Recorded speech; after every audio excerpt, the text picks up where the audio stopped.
नमस्कार. आपलं स्वागत आहे आयकॉन स्टील प्रस्तुत बिल्ड आयकॉन या नमस्कार उपक्रमात. सर. आम्ही आज आलो बुलढाण्यामध्ये आणि माझ्यासोबत आहेत यंग इंजिनियर निखिल नारखेडेजी.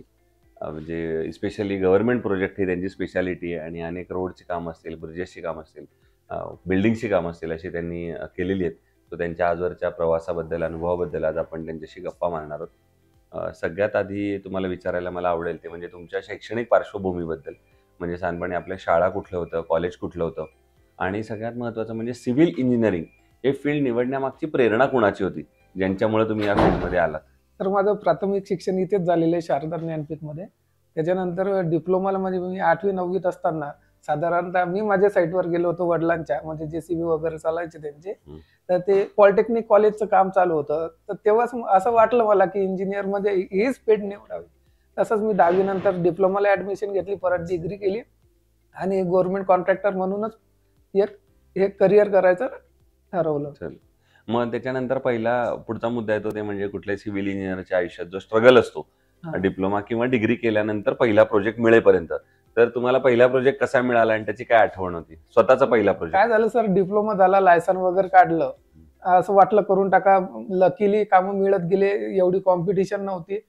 त्यावेळेस जमून गेलं. म्हणजे असं एवढं खूप काही स्ट्रगल करायचं काम नाही पडलं आणि कामं पण म्हणजे चांगले व्यवस्थित केल्यामुळे साहेबांचा पण तसा हे थोडं प्रेमाचंच होतं समजा.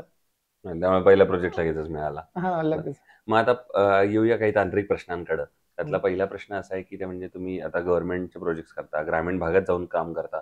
तर बऱ्याचदा लेबरमध्ये अनस्किल्ड लेबरचं पर्सेंटेज जास्त असतं. हो, हो. अकुशल कामगार आपण त्यांना अकुशल म्हणतो. काम. तर अशा अकुशल कामगारांबरोबर काम करणं हे कितपत धोकादायक आहे असं तुम्हाला वाटतं आणि तुम्ही कशी हाताळता ती परिस्थिती? नाही, नाही. धोकादायक तर आहेच सर. पण आता काय म्हणजे शहराच्या हिशोबाने आता छोटं शहर असल्यामुळं काय आम्हाला एवढे हे नाहीये. स्किल लेबर भेटणारच म्हणजे बरेचसे प्रॉब्लेम येतात. हं. काय थोडं आपल्याला स्वतः लक्ष देऊन काम करून घ्यावे लागतात.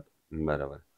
दुसरं असं आहे की आता यामध्ये तुम्हाला तंत्रज्ञानाची सुद्धा बरीच मदत होत असेल. हो, हो. ब्रिजेसमध्ये असेल, रोड्समध्ये असेल. हो, हो. तर कशी आता मदत होते तुम्हाला सॉफ्टवेअरच्या साइडनं पण आणि मशिनरीच्या साइडनं पण? नाही सर, ॲक्चुअली काय आम्हाला जर सगळं जे ड्रॉइंग डिझाइन वगैरे ते तर ऑफिसमधूनच मिळून जातं समजा स्ट्रक्चरर वगैरे. फक्त आता काम करताना काय मशिनरी खूप ॲडव्हान्स आलेली आहे त्याच्यामुळे कामं सोपी जातात समजा. जे हं. आपल्याला पहिले स्ट्रगल करावा लागायचा म्हणजे तो नाही आहे. नाही, बरोबर आहे. आता तुम्ही शासकीय संस्था किंवा स्थानिक स्वराज्य संस्थांसाठी पण कामं केली. तर ती कशा प्रकारची आहेत साधारणपणे आणि काय-काय कुठल्या-कुठल्या प्रोजेक्टवर तुम्ही काम केलंय?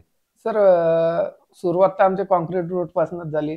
मग बिटुमेन रोड, अस्फाल्ट सगळे हे ब्रिजेस वगैरे वेअर हाऊसेस, गोडाऊन्स हे कामं केलेली आहे सर. केलेली. बरोबर आहे. पुढचा प्रश्न जरा वेगळा आहे. तो म्हणजे असा आहे की तुम्ही बुलढाणा जिल्ह्याचे रहिवासी आहात, इंजिनिअर आहात. गव्हर्नमेंटचे प्रोजेक्ट्स तुम्ही बरेच करताय. त्यामुळे तुम्हाला विकास कसा होतोय, कसा चालू आहे हे सगळं माहिती आहे. खेडोपाड्यापर्यंत तुम्ही रस्त्याचं जाळं एक प्रकारे विणलंय. म्हणून हा प्रश्न तुमच्यासाठी आहे की बुलढाणा जिल्ह्याच्या विकासाचं व्हिजन असं जर विचारलं तुम्हाला, तर तुमच्या डोळ्यासमोर कुठले मुद्दे येतात की जे एक इंजिनिअर म्हणून की पुढच्या 10-15 वर्षांमध्ये या बुलढाणा जिल्ह्याचा जर सर्वांगीण विकास आपल्याला करायचा असेल, तर या मुद्द्यांवर सगळ्यात जास्त आता काम करावं लागेल? तर सर आता कसं आहे MIDC डेव्हलप झाली पाहिजे. आता टेक्सटाईल पार्कचं आमचं नियोजन चालू होतं. म्हणजे आमच्या सन्माननीय आमदार साहेबांनीच ते प्रपोज केले. 2,000 कोटींचा टेक्सटाईल पार्क टाकले. असे बरेचसे प्रोजेक्ट त्यांच्याकडून आम्ही शिकत गेलेलो आहे.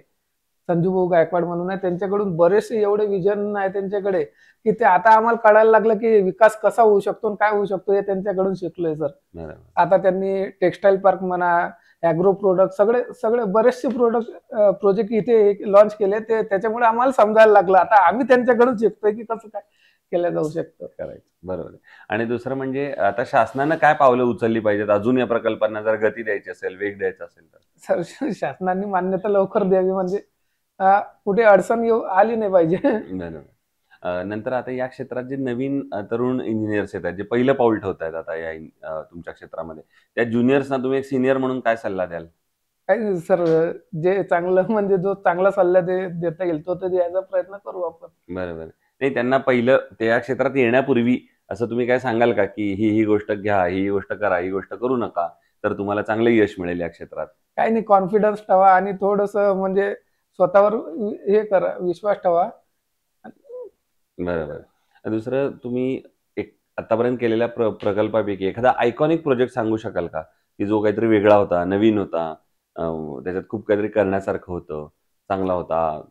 सर तसे तर एपीएमसी मार्केटच्या प्रोजेक्ट बद्दल बोलायचं गेलं हो, सांगा ना आम्हाला काय प्रोजेक्ट होता? तो बीओटीचा प्रोजेक्ट होता सर. हं. आता त्यात म्हणजे बऱ्याचशा गोष्टी आम्हालाही समजल्या की काय असते बीओटी ऍक्च्युली, काय असते, कसं त्याचं वर्किंग असते, आपण हँडओव्हर कधी करायचं, आधी ते लीजवर कसे देता येतात दुकान, ते कसे लीजवर देतात, खूप गोष्टी शिकायला मिळाल्या सर त्याच्या. बरोबर.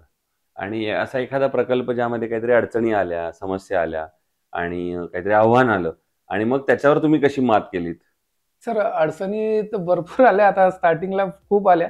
पण काय म्हणजे जे वडीलधारी लोकांनी खूप मदत केली, म्हणजे जे आमचे सीनियर लोक आहेत, राम सरोदे म्हणून एक कॉन्ट्रॅक्टर आहे. त्यांनी एवढी मदत केली, की जिथे अडलं तिथं त्यांनी आम्हाला काम केलं आणि त्यांनी समजून सांगितलं.